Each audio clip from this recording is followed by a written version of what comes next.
আসসালামু আলাইকুম এভরিওয়ান, সবাই কেমন আছেন? আশা করি ভালো আছেন। তো আজকের ওয়েদারটা দেখেন, আজকের ওয়েদারটা প্রায় অন্ধকার অন্ধকার মনে হইতেছে যে বৃষ্টি আসবে এমন, কিন্তু বৃষ্টিও কিন্তু আসে না। কিন্তু তারপরে যে মানে কেমন জানি একটা লাগতেছে সকাল সকালই উঠে, ঘুম থেকে উঠে। তো কি আর করার, ওয়েদার যেমনই হোক রান্না বান্না করে তো খেতেই হবে। তো সকালে নাস্তার আয়োজন, আজকের নাস্তা পানির আয়োজনটা দেখালাম না, আজকের নাস্তা পানিটা ডাইরেক্ট খাওয়াটাই দেখালাম। এখানে রুটি ভাইজা নিয়েছিলাম আর কি, চিকেন নিয়েছিলাম, আর সাথে আছে আলু ভাজি। তো আমি আলু ভাজি দিয়ে রুটিটা খেয়ে নিতেছি। আর আজকের আলু ভাজিটা একটু ভীষণ মজা হয়েছে। তো এই নাস্তা পানি খাওয়া পর্ব শেষ করে তারপরে রান্না বান্না শুরু করতে হবে। ওয়েদার যেমনই থাক, রোদ থাক, বৃষ্টি থাক, শীত থাক, ঠান্ডা থাক, যাই থাকুক না কেন, পেটে কিন্তু খাবার দিতেই হয়। এটা আর কি মিস নাই। এটা যে জায়গায় যান, যেখানেই যান, হোটেলে গেলেও কিনে খেতে হবে, বাসায় না থাকলে মেহমানদের বাসায় গেলেও খেতে হবে, সব কিছুই আর কি।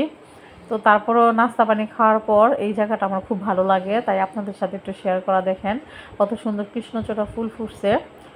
কৃষ্ণচূড়া গাছই তো মনে হয়, এটা আমি শিওর জানি না। তো যাই হোক, এখন রান্না বান্নার আয়োজন। তো এখানে আমি আগে শাক রান্না করে নিতেছি। এখানে ছিল লতা পাতা শাক। তো আমি এখানে বাগার দিয়েছি শুকনো মরিচ রসুন দিয়ে। তো এখানে সাথে আমি লেবু পাতা দিয়ে দিলাম। এই লতা পাতার শাক কিংবা টোকানো শাকটা লেবু পাতা দিয়ে খেতে কিন্তু বেশি ভালো লাগে। তো এই শাকটা রান্না করলাম। আর এখানে ডাঁটা কুটে নিয়েছিলাম, ডাঁটাটা হালকা ভাপ দিয়ে নিয়েছি, ডাঁটা আর আলু। তো ডাঁটা আলু রান্না করব তরকারি। আর এদিকে আমি মাছ ভাজতে দিয়েছি, সাথে পটল ভাজতে দিয়েছি। এখানে এটা ছিল রুই মাছ। তো এটা ভাজা শেষে আমি ডাঁটা তরকারি এটা বসায় দেবো, যেহেতু মাছ দিয়ে ডাঁটা তরকারি এটা রান্না করব। তো প্রথমত আমি এখানে পেঁয়াজ বসায় দিয়েছিলাম। পেঁয়াজটা ভাজা হওয়ার পর হলুদ, আদা, রসুন, মরিচ সব একসাথে দিছি। এখন মশলাটাকে ভালো করে কষায় নেওয়া, তারপর ডাঁটাগুলো সব ঢেলে দিলাম তরকারি পাতিলেতে। তো এখন দিয়ে ডাঁটাগুলো ভালো করে কষায় নেবো। আর যেহেতু ডাঁটাগুলো আমি ভাপ দিয়ে নিয়েছি, ভাপ দেওয়ার সময় আমি অল্প করে লবণ দিয়ে দিয়েছিলাম, যাতে একটু ডাঁটার ভেতরে লবণ ঢুকে। আমার কাছে কিন্তু এই ডাঁটা তরকারিটা একদমই ভালো লাগে না। এটা পছন্দ করে আমার শ্বশুর শাশুড়ি। তো তাদের কাছে খুবই নাকি পছন্দ ডাঁটা। তো এই কারণে ডাঁটা যে শুটকিটা যে রান্না করলে কাঁঠাল বিচি দিয়ে, সেটা আমার কাছে বেশি ভালো লাগে তরকারির চাইতে। কার কার ডাঁটা তরকারি আমার মতো পছন্দ না, অবশ্যই কমেন্ট করে জানাবেন। তারপর রান্না করতে হয়, আমি পছন্দ না করলে কী হবে, আমি না খেলে কী হবে, শ্বশুর শাশুড়ি তো খায়। তো এখানে ডাঁটা তরকারি রান্না শেষে একটু ঢেঁড়স ভাজি করে নিতেছিলাম। ঢেঁড়স ভাজিটা গরম ভাত দিয়ে কিন্তু খেতে ভালো লাগে। তো এদিকে ঢেঁড়স ভাজিটা হালকা হলুদ মরিচ লবণ দিয়ে মাখায় নিতেছি।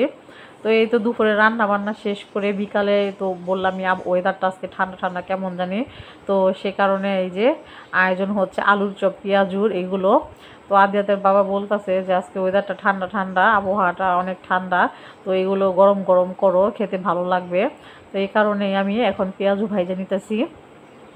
আর রোজা রমজানের দিন তো প্রতিনিয়ত এগুলো খাওয়া হয়েছে, এখন তো আর সচরাচর ঘরে এতটা বানানো হয় না। তো আজকে ওয়েদার ঠান্ডা দেখে আর কি বানানো।